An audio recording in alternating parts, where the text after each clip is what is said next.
آسان درس قرآن نحمده ونصلي ونسلم على رسوله الكريم اما بعد فاعوذ بالله من الشيطان الرجيم بسم الله الرحمن الرحيم والسماء بنيناها بأيد وإنا لموسعون والأرض فرشناها فنعم الماهدون اور آسمان کو ہم نے اپنی قدرت سے بنایا اور بے شک ہم وسعت و قدرت والے ہیں، اور زمین کو ہم نے فرش بنایا تو ہم کیا ہی اچھا بچھانے والے ہیں۔ دو آیت کریمہ میں نے آپ کے سامنے تلاوت کی، اس کا ترجمہ ہم نے سماعت کیا۔ اس کی پہلی آیت میں اللہ نے فرمایا کہ اور آسمان کو ہم نے اپنی قدرت سے بنایا۔ یہاں سے اللہ کی قدرت اور اس کی وحدانیت کے دلائل ذکر کیے جا رہے ہیں۔ اس آیت کی دو تفسیر علماء نے کی ہے، ویسے تو بہت ہیں۔ اس آیت کی جو دو تفسیر میں آپ کے سامنے عرض کرتا ہوں کہ فرمایا کہ ہم نے آسمان کو اپنے دست قدرت سے بنایا اور بے شک ہم اسے اتنی وسعت دینے والے ہیں کہ زمین اپنی فضا کے ساتھ اس کے اندر اس طرح آ جائے جیسے کہ ایک وسیع اور عریض میدان میں گیند پڑی ہوئی ہو۔ کیا شان ہے میرے رب کی، یعنی اتنا بڑا آسمان کہ وہ اس کو بتایا کہ ہم نے اتنی وسعت اس کو دینے والے ہیں کہ زمین کتنی بڑی ہے کہ فرمایا کہ وہ اپنی فضا کے ساتھ اگر اس میں آ بھی جائے تو ایسے کہ جیسے ایک وسیع و عریض میدان ہو اور اس میں گیند پڑی ہوئی ہو، جیسے زمین کی مثال ایسے ہے۔ دوسری تفسیر علماء نے اس کی یہ کی کہ ہم نے آسمان کو اپنے دست قدرت سے بنایا اور بے شک ہم اپنی مخلوق پر رزق وسیع کرنے والے ہیں۔ پھر فرمایا کہ اور زمین کو ہم نے فرش بنایا، فرمایا کہ اللہ تعالیٰ نے زمین کو فرش بنایا۔ اس زمین، یہ جو زمین ہے اس قدر وسیع ہے کہ گول ہے۔ یہ زمین جو ہے ہمیں سیدھی نظر آتی ہے لیکن یہ زمین گول ہے۔ مفسرین کہتے ہیں کہ گول ہونے کے باوجود یہ فرش کی طرح بچھی ہوئی معلوم ہوتی ہے، اور نہ تو یہ لوہے کی طرح سخت ہے کہ اس پر چلنا دشوار ہو جائے، اور نہ پانی کی طرح یہ پتلی ہے کہ مخلوق اس میں ڈوب جائے۔ فرمایا یہ رب کی قدرت کی سب سے بڑی دلیل ہے۔ پھر آگے سنیے کیا فرمایا، فرمایا وَمِن كُلِّ شَيْءٍ خَلَقْنَا زَوْجَيْنِ لَعَلَّكُمْ تَذَكَّرُونَ، اور ہم نے ہر چیز کی دو قسمیں بنائی تاکہ تم نصیحت حاصل کرو۔ ارشاد فرمایا اللہ تعالیٰ نے کہ ہم نے ہر چیز کی دو قسمیں بنائی، جیسے آسمان تو پھر زمین، سورج اور چاند، رات اور دن، خشکی اور تری، گرمی اور سردی، جن اور انسان، روشنی اور تاریخی، ایمان اور کفر، سعادت اور بدبختی، حق اور باطل، نر اور مادہ۔ فرمایا کہ وغیرہ وغیرہ، یہ قسمیں ہم نے جو دو دو بنائی اس لیے بنائی تاکہ تم ان میں غور کر کے، فرمایا کہ یہ بات سمجھ سکو کہ ان تمام قسموں کو پیدا کرنے والی ذات جو ہے وہ واحد ہے، نہ اس کی نظیر ہے، نہ اس کا کوئی شریک ہے، نہ اس کا کوئی مد مقابل ہے، نہ کوئی اس کی مثل ہے۔ لہٰذا اگر عبادت کے لائق اور مستحق ہے تو صرف اللہ رب العالمین کی ذات ہے۔ اور فی زمانہ سائنس نے تحقیق کی ہے، یہ تحقیق مفسرین نے لکھی کہ تحقیق میں یہ بات پتہ چلی ہے کہ درخت اور پتھروں میں، اب دیکھیے کوئی سوچ سکتا ہے کہ درخت میں بھی نر و مادہ ہوگا، پتھر میں بھی نر اور مادہ ہوگا، لیکن یہ سائنس نے تحقیق کر کے آج بتا دیا کہ درخت اور پتھروں میں بھی نر اور مادہ دو قسمیں ہیں کہ جب نر درخت سے ہوا لگ کر وہ الگ مادہ درخت سے چھوتی ہے تو پھر پھل زیادہ آتا ہے، اگرچہ نر درخت جو ہے وہ دور ہو، ان چیزوں کی بھی نسل ہے لیکن نسل چلانے کا طریقہ جو ہے میرے رب کا جدا تھا۔ تو یہ دیکھیے یہ کیا شان ہے رب کی کہ کیسے پھل زیادہ ہو جاتے ہیں، کیسے ہوا لگ کر انسانوں میں الگ ہے نر مادہ اس طرح درخت پتھروں میں بھی رب نے رکھا ہے، اور کیسے یہ وہ زمانہ جو تحقیق کرنے والا ہے وہ غور کرتا ہے اور اسے پتہ چل جاتا ہے کہ کیسی وہ واحد ذات ہے، نہ اس کی کوئی نظیر ہے، نہ اس کا کوئی شریک ہے، اور نہ کوئی اس کا مد مقابل ہے، اور نہ کوئی اس کے مثل ہے۔ جب بندے کو یہ بات سمجھ میں آ جائے تو پھر وہ کبھی بھی وہ ان بتوں کے آگے، نہ سورج کے آگے، نہ چاند کے آگے، کہ انہی کو خدا بنا لے، کہ جس کو بنانے والی ذات اللہ کی ہے، تو پھر وہ اس ذات کی طرف آ جائے گا جب ان چیزوں میں غور کرے گا۔ آگے سنیے کیا فرمایا، فَفِرُّوا إِلَى اللَّهِ إِنِّي لَكُم مِّنْهُ نَذِيرٌ مُّبِينٌ وَلَا تَجْعَلُوا مَعَ اللَّهِ إِلَٰهًا آخَرَ إِنِّي لَكُم مِّنْهُ نَذِيرٌ مُّبِينٌ، اور اللہ کی طرف بھاگو کہ بے شک میں اس کی طرف سے تمہارے لیے کھلم کھلا ڈر سنانے والا ہوں، اور اللہ کے ساتھ کوئی دوسرا معبود نہ ٹھہراؤ، بے شک میں اس کی طرف سے تمہارے لیے کھلم کھلا ڈر سنانے والا ہوں۔ ان دو آیت کریمہ کا مختصر خلاصہ یہ ہے کہ اللہ رب العالمین نے ارشاد فرمایا، اے پیارے حبیب صلی اللہ تعالی علیہ وآلہ وسلم، آپ فرما دیں کہ جب عبادت کا مستحق اللہ رب العالمین ہی ہے تو اے لوگوں تم کفر سے ایمان کی طرف، اللہ کی نافرمانی سے اس کی فرما برداری کی طرف، اس کی اطاعت کی طرف، اپنے گناہوں سے اللہ کی بارگاہ میں توبہ کرتے ہوئے دوڑتے ہوئے آؤ، اور اس کے علاوہ سب کو چھوڑ کر صرف اسی رب العالمین کی عبادت کرو تاکہ تم اس کے عذاب سے نجات پا جاؤ اور اس کی طرف سے ثواب حاصل کر کے تم کامیاب ہو جاؤ۔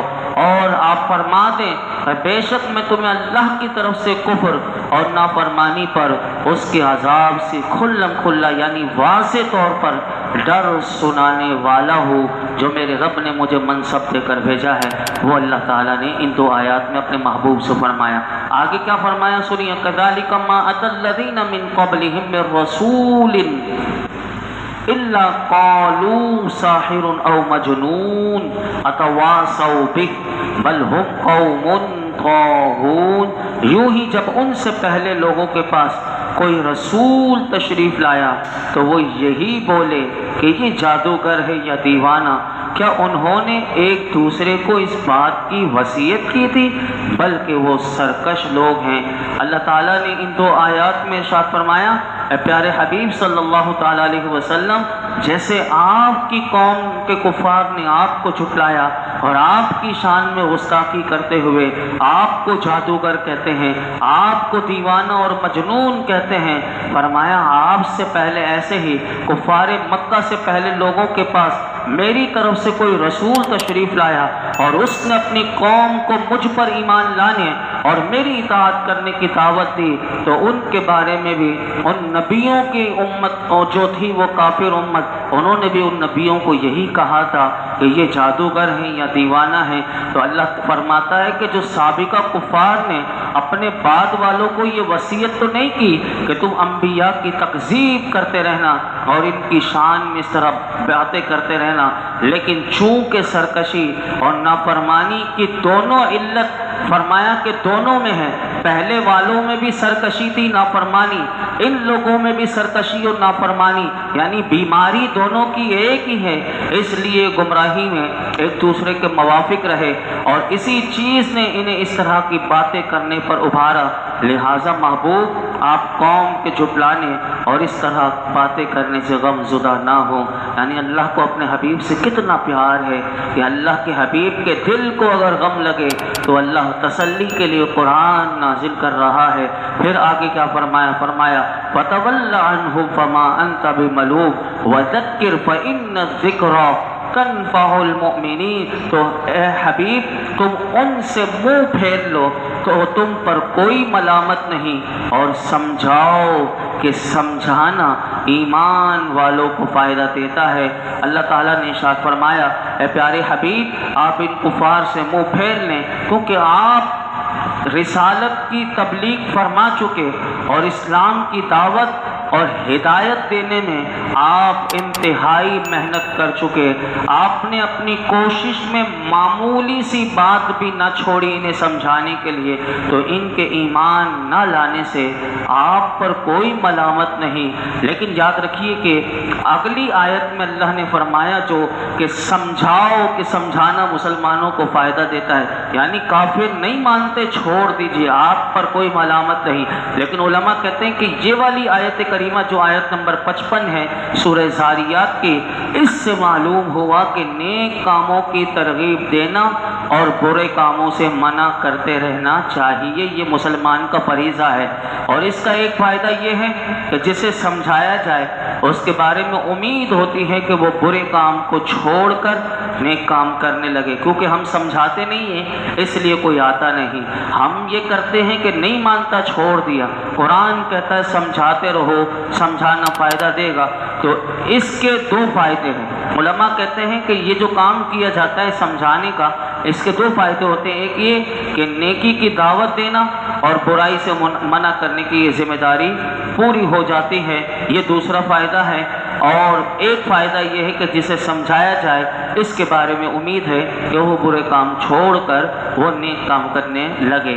سمجھانے اور نصیحت کرنے کے حوالے سے قرآن پاک میں ایک اور مقام پر بھی اللہ تعالیٰ ارشاد فرماتا ہے کہ جو سورہ اعراف 8ویں پارے میں 164 نمبر آیت ہے، فرمایا وَإِذْ قَالَتْ أُمَّةٌ مِّنْهُمْ لِمَ تَعِظُونَ قَوْمًا اللَّهُ مُهْلِكُهُمْ أَوْ مُعَذِّبُهُمْ عَذَابًا شَدِيدًا قَالُوا مَعْذِرَةً إِلَىٰ رَبِّكُمْ وَلَعَلَّهُمْ يَتَّقُونَ. اور جب ان میں سے ایک گروہ نے کہا تم ان لوگوں کو نصیحت کیوں کرتے ہو جنہیں اللہ ہلاک کرنے والا ہے یا انہیں سخت عذاب دینے والا ہے. اب دیکھیے قرآن بتا رہا ہے کہ ایک گروہ نے روکا کہ کیوں ان کو چھوڑ دو، یہ تو تباہ ہو جائیں گے، یہ یعنی ہلاک ہو جائیں گے، برباد ہو جائیں گے ان اللہ کا سخت. تو انہوں نے جواب کیا دیا؟ قرآن کہتا ہے ان لوگوں نے کہا قالوا معذرة إلى ربكم ولعلهم يتقون. انہوں نے کہا کہ تمہارے رب کے حضور عذر پیش کرنے کے لیے، یعنی کل اللہ نے ہم سے پوچھ لیا تو ہم یہ بات بتا سکیں گے کہ مالک ہم نے کہا تھا، ہم نے سمجھایا تھا. اور دوسرا فائدہ بتایا وَلَعَلَّهُمْ يَتَّقُونَ. ایک تو رب کی بارگاہ میں کل ہماری پوچھ گچھ ہوگی تو یہ عذر ہم بتا سکیں گے ہم نے انہیں سمجھایا تھا. وَلَعَلَّهُمْ يَتَّقُونَ. اور شاید کہ یہ ڈرے، یعنی امید ہے کہ یہ پلٹ آئیں. آگے سنیے انسان کو جن کو کیوں اللہ نے پیدا کیا، اس کا مقصد کیا ہے. اب فرمایا وَمَا خَلَقْتُ الْجِنَّ وَالْإِنسَ إِلَّا لِيَعْبُدُونَ. اور میں نے جن اور آدمی اسی لیے بنائے کہ میری عبادت کریں. اللہ تعالیٰ نے ارشاد فرمایا کہ میں نے جنوں اور انسانوں کو صرف دنیا طلب کرنے اور اسی طلب میں منہمک ہونے کے لیے پیدا نہیں کیا. یہ اللہ نے واضح طور پر بتا دیا کہ جن اور انسان کو میں نے یہ نہیں کہ صرف دنیا ہی طلب کریں اور اس طلب میں منہمک ہو جائیں اس لیے پیدا نہیں کیا، بلکہ میں نے جن اور انسان کو اس لیے بنایا ہے تاکہ وہ میری عبادت کریں اور انہیں میری معرفت حاصل ہو. یاد رکھیے کہ ایک اور مقام پر اللہ تعالیٰ ارشاد فرماتا ہے افحسبتم انما خلقناکم عبثا وانکم الینا لا ترجعون. تو کیا تم یہ سمجھتے ہو کہ ہم نے تمہیں بیکار بنایا، یعنی انسان کو کیا ہم نے بیکار بنایا؟ اللہ نے خود فرمایا اور تم ہماری طرف لوٹائے نہیں جاؤ گے. اور اسی طرح سورہ ملک میں اللہ تعالیٰ شروع کی 2 آیات میں فرماتا ہے تبارک الذی بیدہ الملک وہو علی کل شیء قدیر. بڑی برکت والا ہے وہ کہ جس کے قبضے میں ساری بادشاہی ہے اور وہ ہر چیز پر قادر ہے. الذی خلق الموت والحیات لیبلوکم ایکم احسن عملا وہو العزیز الغفور. وہ جس نے موت اور زندگی کو پیدا کیا تاکہ تمہاری آزمائش ہو کہ تم میں کون اچھے عمل کرنے والا ہے اور وہی عزت والا اور بخشش والا ہے. ایک حدیث پاک بیان کر کے میں اپنی گفتگو سمیٹتا ہوں. حضرت ابو ہریرہ رضی اللہ تعالیٰ عنہ سے روایت ہے کہ نبی کریم صلی اللہ تعالیٰ علیہ وآلہ وسلم نے ارشاد فرمایا، اللہ تعالیٰ ارشاد فرماتا ہے، یہ حدیث قدسی ہے اور ترمذی شریف میں ہے. اللہ تعالیٰ ارشاد فرماتا ہے کہ رسول اللہ کی زبان سے اے انسان تو میری عبادت کے لیے فارغ ہو جا تو میں تیرا سینہ غنا سے بھر دوں گا اور تیری محتاجی کا دروازہ بند کر دوں گا، اور اگر تو ایسا نہیں کرے گا تو میں تیرے دونوں ہاتھ مصروفیات سے بھر دوں گا اور تیری محتاجی کا دروازہ بند نہیں کروں گا۔ یعنی جو اللہ کی عبادت کے لیے اپنے آپ کو فارغ نہیں کرتا، دیکھ لیجئے کہ ہر وقت اسے بس وہ ایسا ڈر لگا رہتا ہے کہیں محتاج نہ ہو جاؤں، تو یہ دیکھیے حدیث قدسی میں واضح طور پر بتا دیا کہ اگر اللہ تعالیٰ فرماتا ہے کہ تو میری عبادت کے لیے فارغ ہو جا تو میں تیرے دل کو غنا سے بھر دوں گا، یعنی غنی کر دوں گا اور تیری محتاجی کا دروازہ بند کر دوں گا، اور اگر تو ایسا نہیں کرے گا تو میں تیرے دونوں ہاتھ مصروفیات سے بھر دوں گا، ہر وقت کام میں لگا رہے گا، یعنی کام سے اس کی وہ فرصت ہی نہیں مل پائے گی، اور ہر وقت ڈر بھی لگا رہے گا کل کیا ہو جائے گا میرے ساتھ۔ تو ایسے ہمارے معاشرے میں بہت ہیں، اس کی مثالیں ہم دیکھ سکتے ہیں۔